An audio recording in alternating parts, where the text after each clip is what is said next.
तो दोस्तों, अब दुनिया में एक ऐसा बदलाव होने जा रहा है जिसे पहले भारत सहित कई देशों ने कभी कल्पना भी नहीं की थी। इतना ही नहीं, जिस बात का डर अमेरिका को अब तक सता रहा था, वह शायद अब सच होने वाली है। दरअसल हाल ही में भारत, चीन और रूस के द्वारा बनाई गई नई करेंसी योजना ने वैश्विक वित्तीय बाजार में हलचल मचा दी है। इन देशों की इस नई योजना के चलते डॉलर के प्रभुत्व को चुनौती मिलने की संभावना जताई जा रही है। वहीं अमेरिका ने एक बार फिर से ब्रिक्स देशों पर गंभीर आरोप लगाए हैं, जिससे अंतर्राष्ट्रीय संबंधों में और तनाव बढ़ने का डर है। जो कुछ समय पहले तक कनाडा भारत से सीधे बात करने को भी तैयार नहीं था, वही कनाडा अब भारत के सामने झुकने पर मजबूर हो गया है। पूरी स्थिति की जानकारी हमें जानने को मिलती है इस वीडियो में, लेकिन उससे पहले इस वीडियो को एक लाइक करके चैनल को सब्सक्राइब जरूर कर लीजिए, क्योंकि यह आपके लिए महज 1 सेकंड का काम है, लेकिन इससे हमारी काफी मदद होती है। दरअसल भारत के विदेश मंत्री एस जयशंकर ने हाल ही में कम से कम 3 अलग अलग सार्वजनिक मंचों पर साफ तौर पर यह कहा है कि भारत का ब्रिक्स संगठन के साथ मिलकर अंतर्राष्ट्रीय व्यापार में अमेरिकी डॉलर को बाहर करने की कोई योजना नहीं है। यह बयान उन्होंने उस समय दिया है जब वैश्विक स्तर पर डॉलर की भूमिका को चुनौती देने की बात हो रही है। लेकिन फिर भी अमेरिका की नई सत्ता इस बात को पूरी तरह से समझ नहीं पा रही है, क्योंकि हाल ही में अमेरिका के खुफिया विभाग ने अपनी सालाना रिपोर्ट जारी की है, जो अमेरिकी हितों के सामने संभावित खतरों का आकलन करती है। इस रिपोर्ट में एक महत्वपूर्ण बात सामने आई है, और वह है रूस, भारत और चीन द्वारा बनाए गए ब्रिक्स संगठन का डी-डॉलराइजेशन की दिशा में कदम उठाना। हालांकि इस रिपोर्ट में रूस की नीति को मुख्य रूप से जिम्मेदार ठहराया गया है, लेकिन भारत का नाम भी इस संदर्भ में लिया गया है। अब तक केवल राष्ट्रपति डोनाल्ड ट्रंप ही इस मुद्दे को उठाते रहे हैं, जबकि अमेरिका के इस रुख को लेकर भारत बहुत ज्यादा गंभीर भी नहीं दिखता।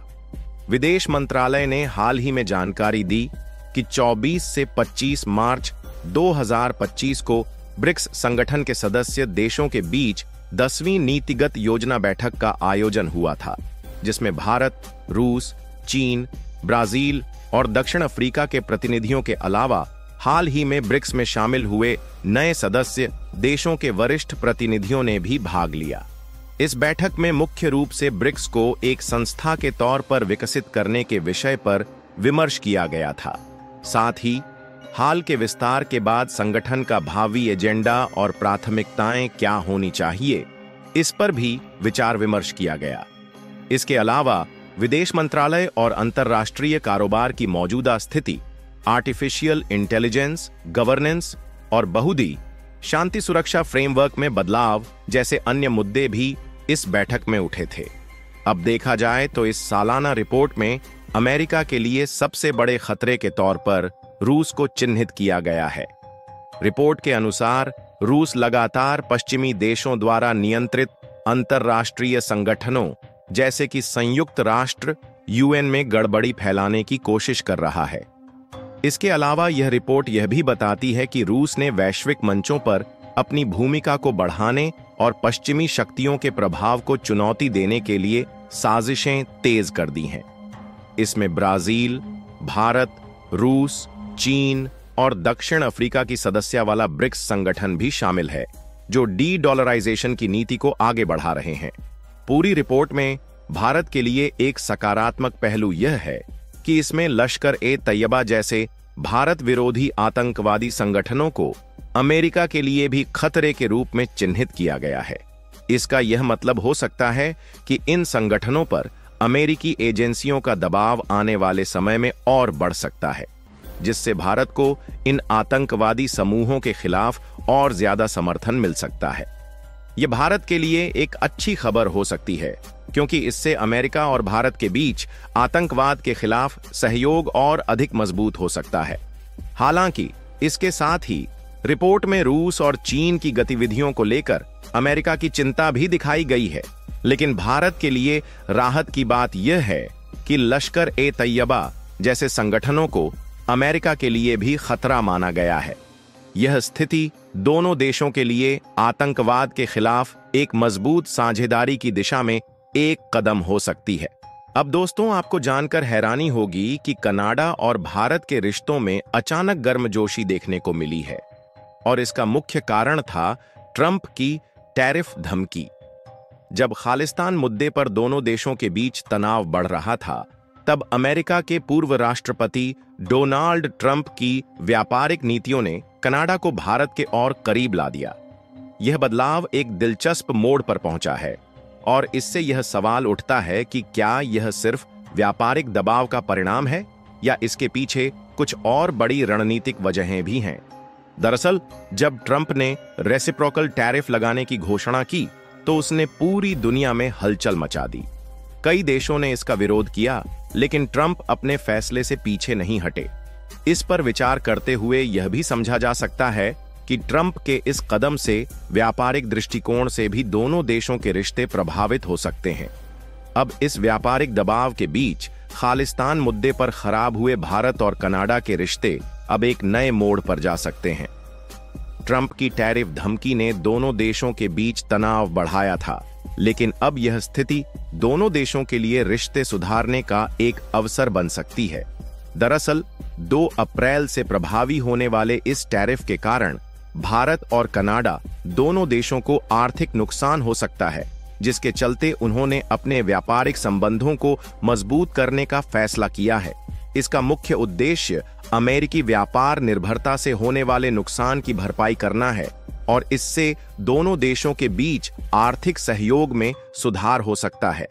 यह कदम दोनों देशों के लिए दीर्घकालिक आर्थिक लाभ का कारण बन सकता है और भविष्य में दोनों के रिश्तों को और भी मजबूती दे सकता है। और अगर आपको नहीं पता तो बता दूं, 2023 में भारत और कनाडा के रिश्तों में उस वक्त तनाव आ गया था जब कनाडा के प्रधानमंत्री जस्टिन ट्रूडो ने खालिस्तानी नेता हरदीप सिंह निज्जर की हत्या का आरोप भारत पर लगाया था। इसके बाद दोनों देशों ने एक दूसरे के राजनयिकों को निष्कासित कर दिया, जिससे रिश्तों में और खटास आई। अब ट्रंप द्वारा लगाए गए नए रेसिप्रोकल टैरिफ के कारण दोनों देशों को आर्थिक नुकसान का सामना करना पड़ सकता है।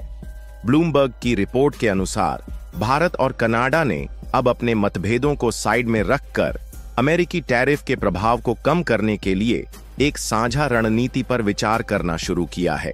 कनाडाई अधिकारियों का मानना है कि भारत के साथ बेहतर व्यापारिक संबंध अब कनाडा के लिए सबसे बड़ी प्राथमिकता बन गए हैं।